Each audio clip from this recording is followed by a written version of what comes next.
Welcome back to the Baseball Blue Book Podcast, where we focus on the journey, not the destination. Brought to you by the Baseball Blue Book app. Are you in the book? And now, your host, Eric Wobanaw.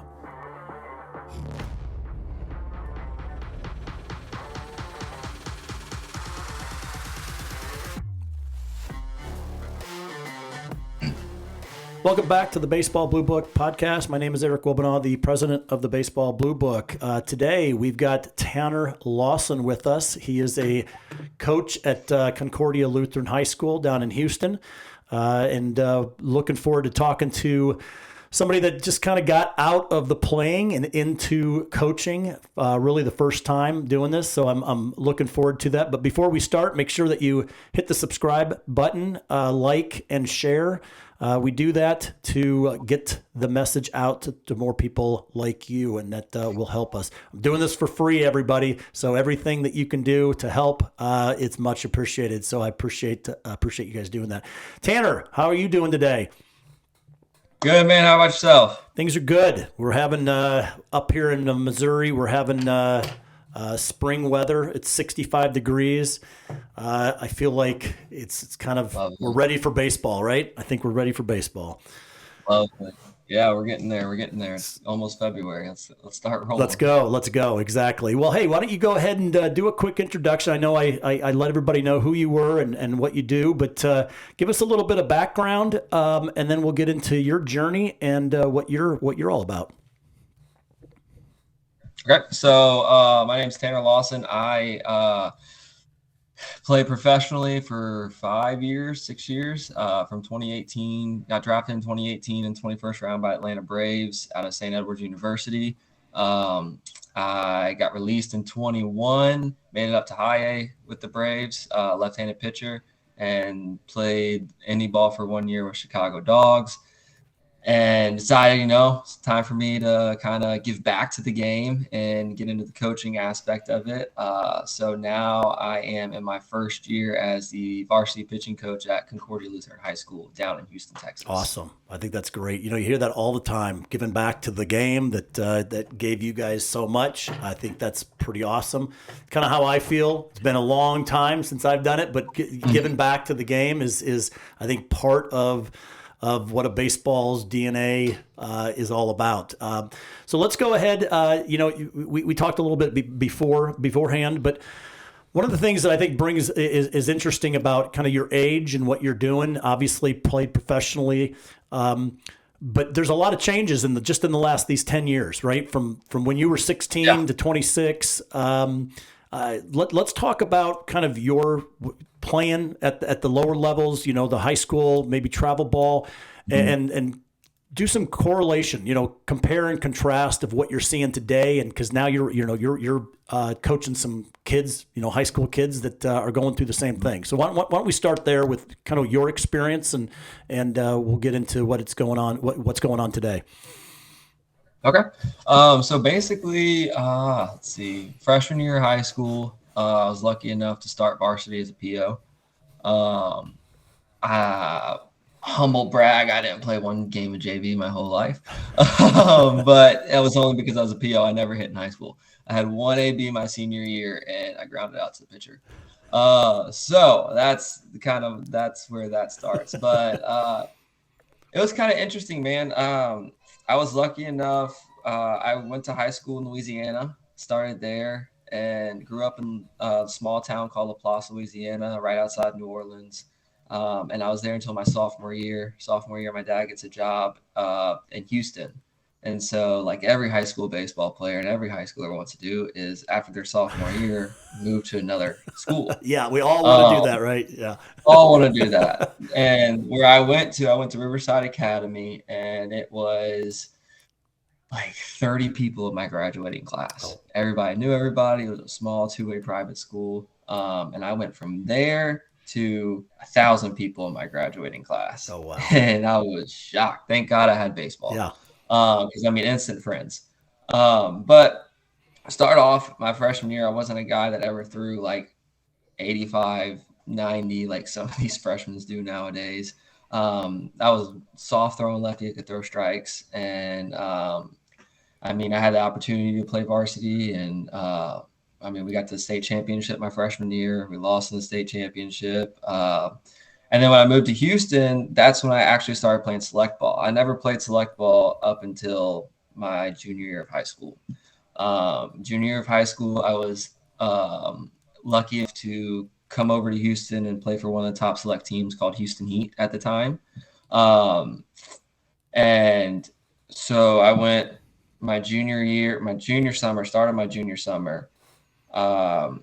We played, and we had dudes. We had Cody Clemens on our team, Jordan Hicks on our team. So hopefully y'all know some of those guys. Yeah. That was basically our high school summer team. So we're going to these tournaments in Georgia. I have a good game, and that's when U of H calls me, University of Houston.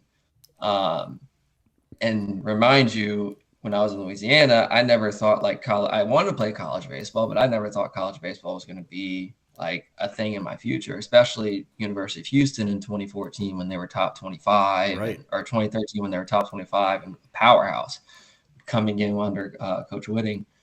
And so I was like starstruck. I was like, I don't know what to do. I'm not experienced with this. And small town guy coming to the big leagues. Yeah. Dude, right when I get into Houston, it's like, okay, I have colleges on me. Right. And it's like, I haven't even pitched an inning in Texas. And so, man, the recruiting process was pretty short for me. I don't regret anything. I learned from it. I wish I would have my dad did a really good job. Like the teams that were calling me in Houston, around Houston area, like Sam Houston, Rice, U of H, Texas State, like those teams were interested in me. But so my dad would look up everything, print some stuff out on Wikipedia and give it to me. And like, hey, I want you to do your homework. And did I ever do that? I don't know. I plead the fifth. But yes, we did, Dad. Yep, we did. Yes, we did, Dad, right? Yeah, I'm sure you said absolutely, Dad. Yeah, absolutely. I spent 20 minutes in my room and I studied each program. So I did that, and U of H took me on an official visit, and it was they gave me a week to commit, and I jumped the gun and I committed before I threw an inning for Klein Oak varsity baseball. So it was a pretty cool experience. 2 months into are we there? He froze on me. I'm here. Oh, okay, there. Sorry. 2 months into 3 months basically into my move to Texas, I was committed to University of Houston. So then I really didn't have to worry about anything except just competing and doing well, right, and keeping my scholarship. And then getting into University of Houston, my freshman year, I felt like I had a pretty promising kind of career going into it. I was one of the starters in our fall World Series. I had a good fall. I was under Frank Anderson, one of the best pitching coaches in the nation. Yep. And going into the spring, I threw a bunch. I was throwing well. I had a good spring going into it. And we faced Villanova opening weekend, and the first freshman thrown out on Friday night, opening night, was me. Oh, and I'm like, nice. Whoa, this is sick. And I go in, throw a clean inning, and the adrenaline and the kind of oh, I'm actually on the big stage. We're a top 25 team, and I never thought I'd be on this mound with this high caliber of a team, Right.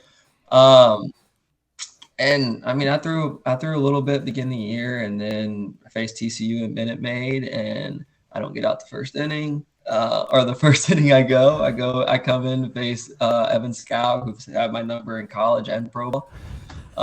Then I faced Luke and Baker, who has my number, and somebody else, and walked him. I go single walk, pulled. Man. And so then that's when you kind of realize, hey, D1 baseball is kind of cutthroat. Yeah. Because after that, it was a close ball game. TCU was number 1 or number 2 in the nation. We were a top 15, top 20 team. And I come in on like a 4-0 ball game and it becomes 6-0 Right. in like 3 hitters if I didn't do my job. Yeah. And I get pulled and I don't see the field for probably 2 weeks. Oh. And so then I get another opportunity. I go back to back. Velo wasn't where it was supposed to be. Walk a guy, both outings. Don't give up any runs, but Velo's down. I'm not throwing strikes. I don't see the field again for 3 more weeks. And I'm traveling every weekend. I'm the bat boy, which is great, which is a test that some coaches use once you leave the program. Yeah. And even then, like I come in against Tulane, bases loaded, 2 outs, we're up. I come in, get the out. I'm like, yes, I start pitching again. Don't see the field again for like another week or 2. So long story short, I get called in the office at the end of the year. I get basically cut from University of Houston. And so then it's like, oh my gosh, man, like if I can't hang with the big boys in D1, like how am I supposed to be? Like now my goal is to get drafted. Now I'm in the college level. Like how do I get drafted? Right. If I can't play D1 baseball, like if you can't hang with that, like how are you supposed to play professionally? So then you're at a crossroad and it's like, do I give up? Do I do I sulk and like kind of say, woe is me and feel sorry for myself? Or do I stick my nose on the ground and keep going? Yep. And that's when my life changed. That's when my career changed. I go to Santa Barbara. I play for one of the best coaches I've ever played for, Bill Pintard. And he gets everything out of me that I never thought I had in me. And my work ethic and my drive with him and his kind of pouring into me and making me the man. And I mean, he'll tell you to this day that he watched me grow up in front of him. That's awesome. And I flashed, I was up and down. That was the first time I hit 90. It was a freshman summer. Yeah. I never hit 90 until then. I was a left-handed pitcher. So, I mean, velo matters. And I mean, but I'm a testimony that I got drafted and I never hit 90 until my sophomore year of college. But he saw me grow up in front of him because that's when I realized, hey, if I want to do this, I got to work my butt off. Yeah. I can't just think it's given to me. So I get cut and I get on with St. Edward's, which is Division II in Austin. Okay. My thought, what was that? No, you said you went to Santa Barbara first? Santa Barbara for Foresters for summer ball. Okay. That was for summer ball. And then you, got it. Okay. Yes, sir, for summer ball. And then to start my sophomore year, I transferred to St. Edward's. Got it. In Austin. Okay. Division II. And I mean, that's when, like, another story, like I didn't give up a hit during the fall. I gave up 1 hit during the fall. It was my last outing. And I was the Friday guy going into there, and you can tell, like, again, another testimony, you can lose your job as quickly as you gained it. I lost my job halfway through the season. I was the Friday guy, and then I became the Saturday guy, then I became the Sunday guy, and then I was a bullpen guy because I couldn't throw strikes. Right. I was too worried about velocity at that point. And then kind of have a come to Jesus talk with one of my coaches about worrying about too much about velocity. And that transfers me into going to Santa Barbara again for my junior summer, going into my junior year. And that conversation I had with that coach, my pitching coach, carried over to Santa Barbara, where it was like, dude, to get drafted, like I went 3-3 at St. Edward's in my sophomore year. You're not getting drafted. You're not winning games. Right. Guys want to see you win games. Mm-hmm. And I carried that over into the summer. Dude, I went 48 innings, 6-0 with a .97 ERA. Nice. And absolutely dominated the league. And that's when I got on the board. And then I carried it over to St. Edward's, won a bunch of accolades, 11-3, 10 complete games, and got my name called on draft day on the 3rd day in the 21st round. So my story's different. It's tough. I had a lot of growing up to do. Yeah. I'm a testimony to one person has to see you, and you have to have one good year. You don't have to dominate your freshman and sophomore year in college. All you have to do is dominate 1 year, have one person, the right person, see you, and you're gonna have a chance. Going into pro ball, it was awesome, man. It was a dream come true. Like, I mean, earlier I said I didn't expect to play college baseball. You can ask anybody in high school. Tanner Lawson was never a draft guy. Nobody thought Tanner Lawson was a draft guy. I didn't even think I was a draft guy.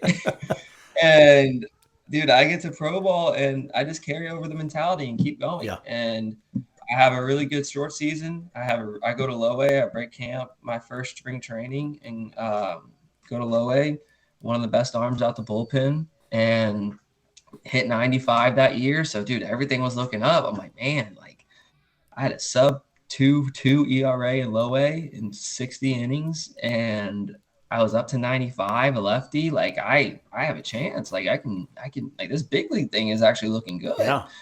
Boom, COVID. Yeah. So Yeah. and then, you know, like injuries happened, COVID happened, and at the end of the day, man, like I wouldn't say I didn't get better. I kind of fought through some injuries throughout my last year and then got released. It's the nature of the beast. Yeah. And signed with Chicago. And dude, I will tell you, I had the most fun I've ever playing indie ball that 1 year with Chicago Dogs. Yeah. The atmosphere was awesome. The field was awesome. The dudes were awesome. And indie ball gets a bad rep. But I mean, dude, I was facing people like Matt Adams, Pete Cosmo, Hector Sanchez, like World Series winners. Yep. And being able to come in, start, I had guys like Brian Schlitter, Charlie Tilson, Stevie Wilkerson, like these big league guys.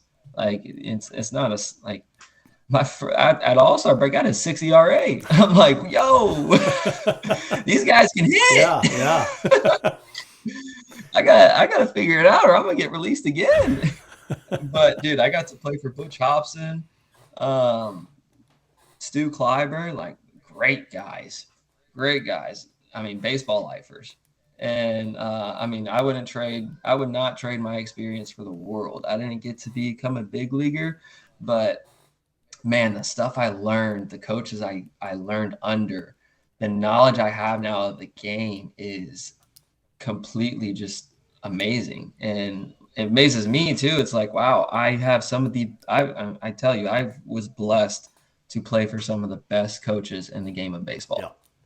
And now for me getting into that transition of coaching, right, I started coaching select ball in the off season in 2018. And with the Scorpions out in Houston, Texas, I still coach there right now. Now getting into the select ball world and seeing how different it is from when I was there. Yeah. Like I was there at the start of the showcase era. Right. And now it's like, yo, showcase.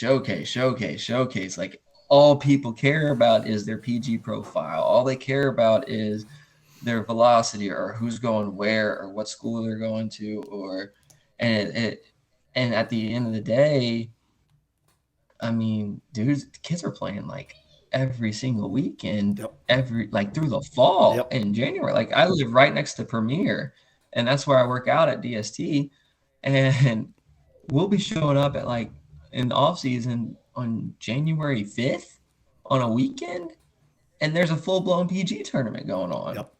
You're like, dog. Yeah. It's 30 degrees out here. What are y'all doing? Like, baseball, I will tell you, every single time I show up to the tournament, baseball is not supposed to be played at 8 a.m. and baseball is not supposed to be played under 35 degree weather.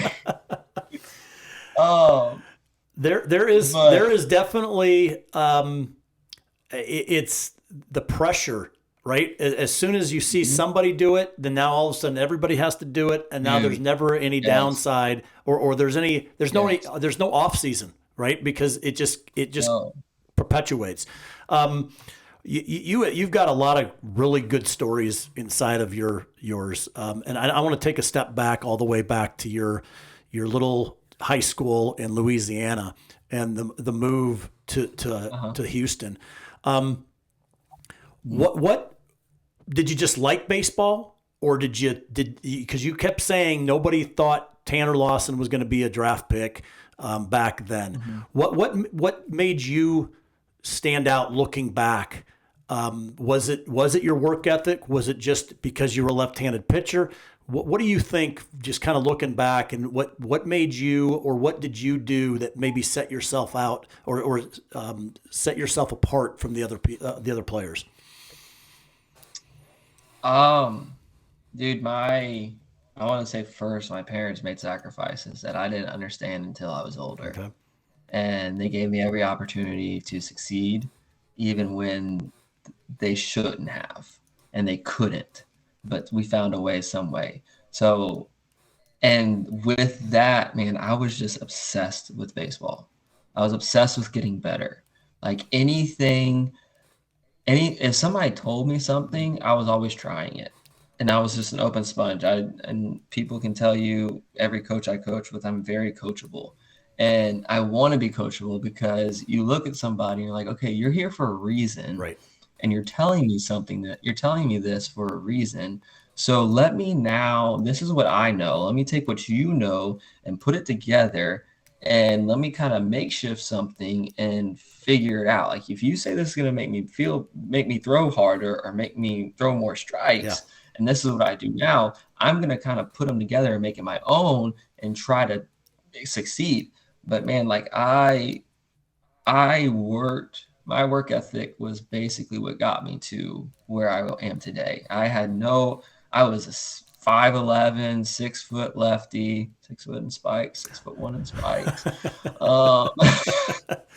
Like 100, dude, my freshman year, I was 120 pounds. Wow. My sophomore year, I didn't get to I was 175 pounds my senior year.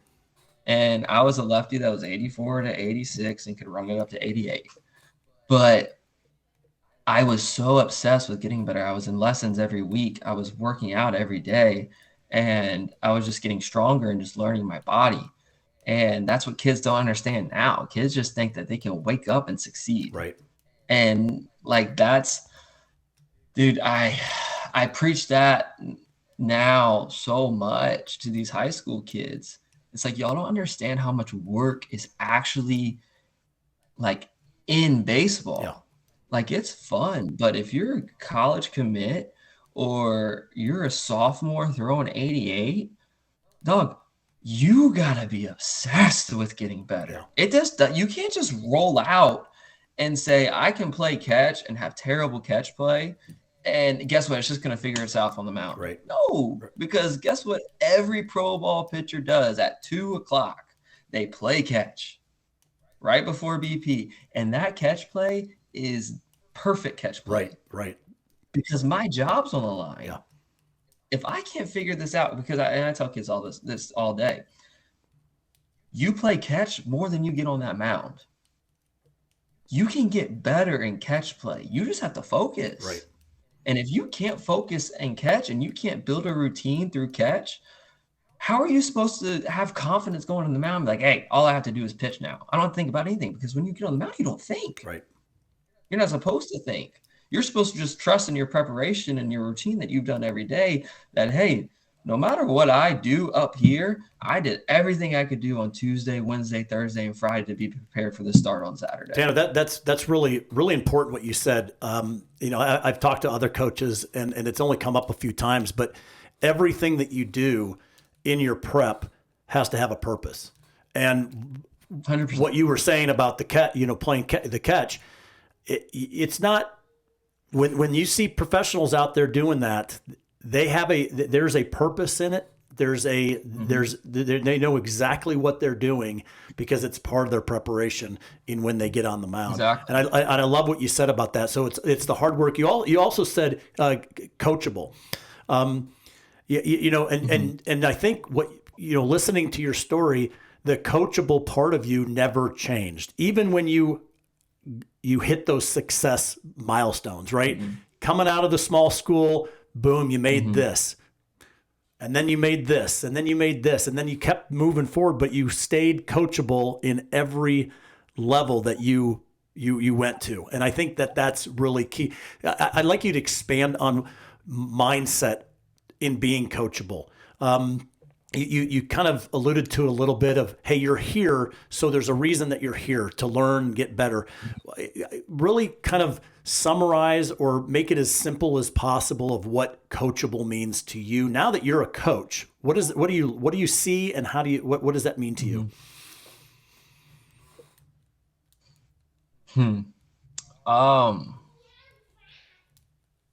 Try and simplify it for you. You don't know everything, so don't act like you know everything. That's good. It's probably how I can summarize that. You don't know everything, so don't act like you know everything. Because you can tell the kids who aren't coachable because they give you pushback. Got it. They don't buy in. They don't want to listen to you. It's like, dude, you're a sophomore in high school. You're 15. Like, I don't like.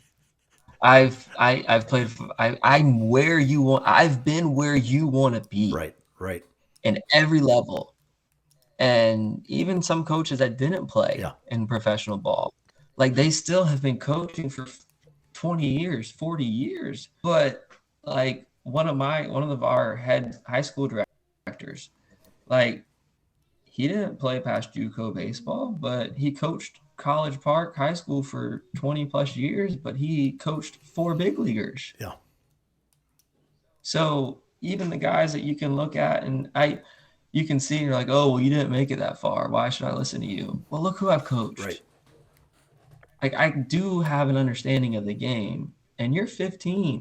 You don't know anything. Right. You know a little bit, but you don't much. Well, and you know what, Tanner? The other thing is these guys with the internet. It's fantastic, but it's also our worst enemy, right? Because these 15-year-olds, they can come at you with, well, I watched this, or I saw this, or this coach said this. I hear that. I hear that quite a bit with, players are now coming to the coaches and going, well, this is why I do it this way, right? Why are you telling me to do something else? How do you, and have you seen that? And what do you do kind of to get over that? Dude, this is a very kind of smoky screen, a very gray area for me. I need to word this very correctly. There's a lot of people on social media that do things for clout. Yeah. And I don't think everybody in social media is actually I don't think everyone in social media actually has the knowledge that you're supposed to possess. It's very shaky. Like we talked about, I don't get into Twitter drama. I don't get into this is wrong, this is right, because there's so many ways that can, like, baseball's so complex. There's so many different things that can happen, and you can teach, like you just said, like math. Baseball's like math. It's just there's so many different outcomes and so many different ways to get to the answer. Yeah. But there's some guys, like I said, that's just clickbait.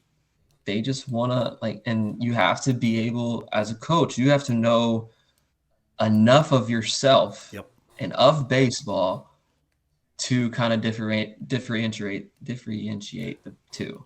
Sorry, big words. I'm a college dropout.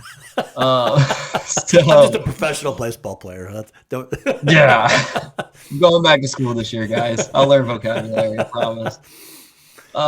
So I think that's a great point, right? There's the more information doesn't mean better. And I think the other thing is they don't always have your best interests in mind. They don't understand who you are. Just seeing something out there, it might look good. It might look flashy. Those are interesting things. Because the other thing on the flip side is a coach. And I think what you just said, you need to believe in yourself and understand who you are. Because as a coach, I'm sure you question all the time, are you doing it the right way? Because you can get on there. Tom House is everywhere, right? Tom House has a certain way of doing his pitching. And everybody, why aren't you doing it his way? You got to believe in yourself and what you do and how you can help Uh-huh. these players. I think that's really key in everybody's, right? You got to have that self-confidence, but some humility behind it. Exactly. Humility is big. And it's the same thing with coaches. Dog, you don't know everything. Right. Nobody knows everything. Yeah. I don't care if you have a kinesiology major. I don't care if you're a PhD in biomechanics. I don't care if you were a big leaguer for 10 years. Right. Like, you don't know everything. Everybody can learn from everybody. Yeah. And so many people are so one-sided and so ego-driven. It's like, my way is the correct way. It might be, but have some humility behind it, because that's when people actually listen to you. Yeah, and learn. And that's when people actually want to listen to you. Tanner, so you've talked through kind of going through the high school, the select ball, first time you played in Houston. You're now coaching high school ball, and you also coach select, right?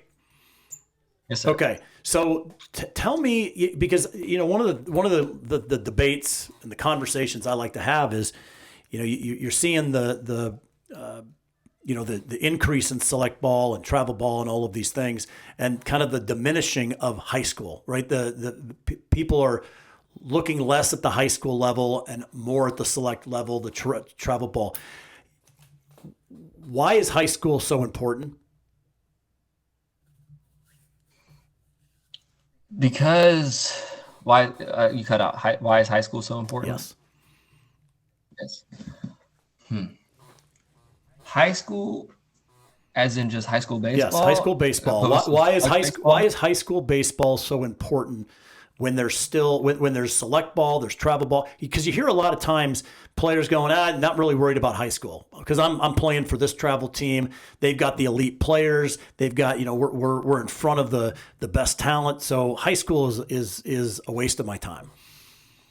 Why is that? Why do you think? Yeah, because you're coaching high school, and so I like your perspective of why is high school ball still an important place for you to be playing?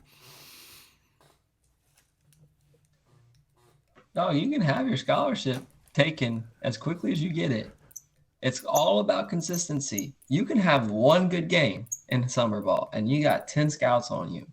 But guess what? If you go in high school, because everybody follows you, I'm in contact with coaches right now with guys. I have some dudes on my pitching staff, and my job is to get people to come watch you.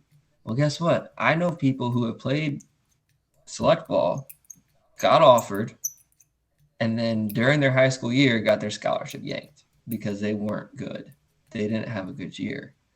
High school, so I feel like people think select ball is so much more important because, yes, it's best of the best playing best of the best. But guess what? They're all in the same area and the same weekend. Right. So it's just easy for college scouts to go watch them. Where obviously all these guys play in different high schools, so that just means more traveling for high school coaches or college scouts. Right.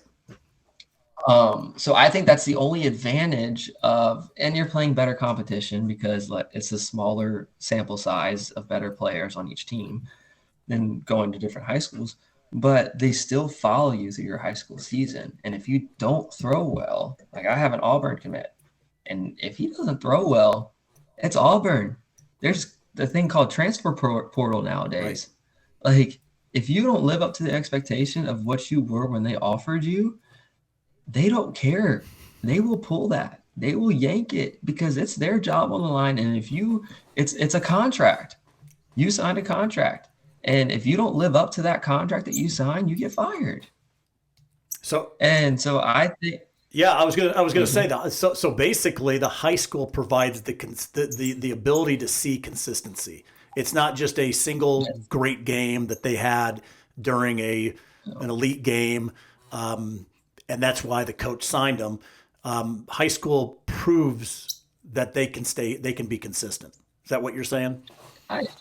I think so. And like I said, this is my first year in college coaching, and I've been out of the high school game for a while, or high school coaching, not college coaching.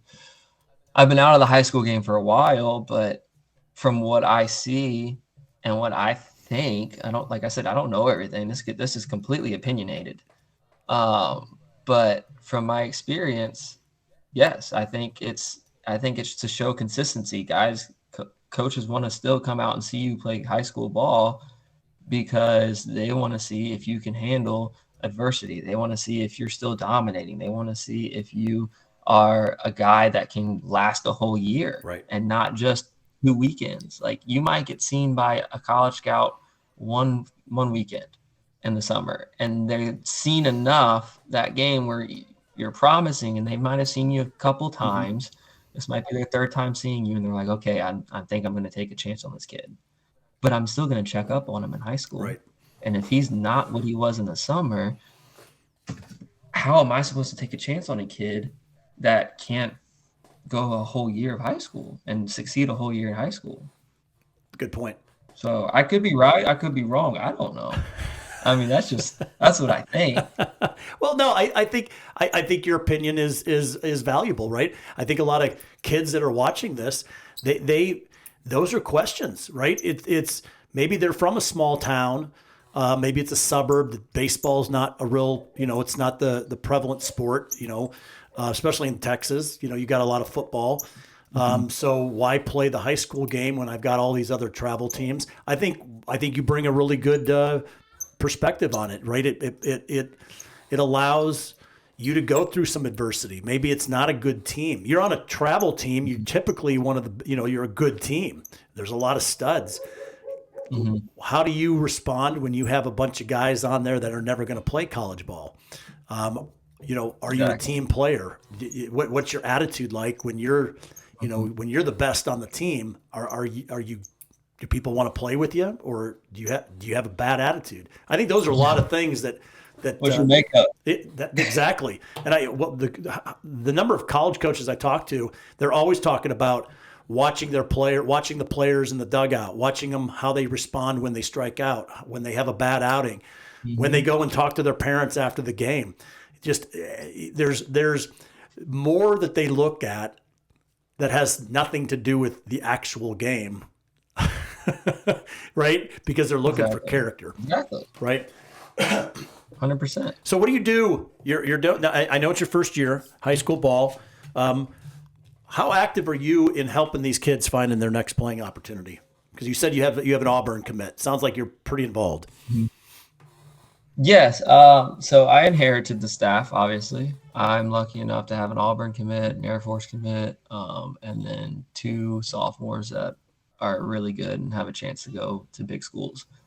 I told these kids this, 2 of the sophomores. I said, my job now is to get guys to come see you. You have to tell me what your list of school is, where you want, and then it's my job to kind of critique your talent and see what I value it as. Right. And now, do I want to put my name on you going to LSU or UT? Like, obviously, dude, because everybody even in select ball, everybody wants to go to A&M, Baylor, Tulane, UT, LSU, dude. Like, right. But not everybody's D1 talent, right? And not everybody's going to play at that level. So my job is that. My job is to get scouts to come see. And right now, also my job is just to network as much as I can and meet people and get my name out since I finally retired, since I've actually retired. Now it's like, hey, I'm Tanner Lawson. This is where I coach. This is what I want to do with my life. Hey, I might have a guy who can help you in the next 2 years. And with Scorpions, I mean, that's our goal. Our goal is to develop and get as many kids to play college baseball as possible. And if it's NAIA, it's NAIA. If it's D3, it's D3. If it's D2, it's D2. Not everybody's going to get drafted, but if your goal is to play college baseball, and this is what Scorpions High School and Scorpions organization believes, if your goal is to play college baseball, there is a school out there for you. And somebody that is going to want to have your talent. Yep. And you're going to be able to help somebody. It may be in Vermont. It may be in Florida. It may be in Oregon. You don't know. Right. But if you're willing to travel there, and if you actually love baseball and they want you, then there you go. Like, that's my job. My job is to get you somewhere. That's great. Well, and I think your journey shows that you can be drafted at the D2 level. I mean, it doesn't really matter. talent gets you drafted, right? And everybody's at a different level. And I love your story. You got a great journey. There are a lot of ups and downs, but I think that you took everything with kind of as it came, and as it was presented to you, you just worked hard. And I think that's a testament to what became of your career.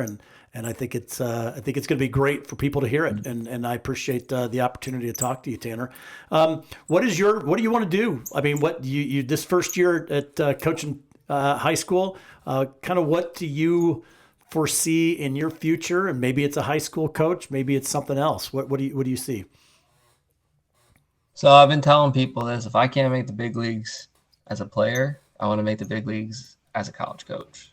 So that might be a Power 5 pitching job. That might be, I mean, that's what it is right now. Like if I still have the athletic competition and drive. Like I want to be the best. Right. I'm actively calling people that I know more than me, and I take pride in as a player. I took pride in asking questions.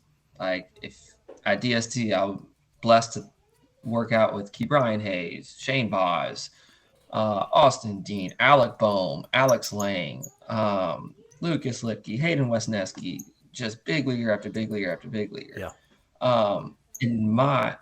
Every single day, it's like, hey, what do you do? How do you do this? How do you do this? And throughout my career, it was, hey, I'm a low weight pitcher. What do you, as a hitter, even hitters, like, what do you as a hitter look for? Right. And so I always want to have that one on my competition. So Concordia right now for me was kind of like getting into the game and controlling a pitching staff, right, and having that trial and error thing. I have to finish school still, because you have to have a degree to be a college coach. Yep. So this fall, kind of short-term plan is getting on somewhere in Houston and being a student assistant, and just kind of getting my foot in the door there and learning as much as I can, just being a sponge to whatever organization or institution I'm going to, and then kind of scratching that itch for 3 to 4 years and see where I'm at. But it's more of my goal or my dream now is to be a college pitching coach and giving back to those kids. I think I have knowledge that can definitely help them, and it is going to be physically, but my passion is the mental side of it. Right. Like the working out, the routine, the catch play, the little details that if you can master this and you can actually be locked in every single day like a professional. Right. Because I mean, I've seen so many people work at their craft. I've seen so many big leaguers work at their craft, and I know what it takes to get to that level. Yep. And I want to give back to those guys kind of like me, who their freshman year, they didn't know how to do it. Right.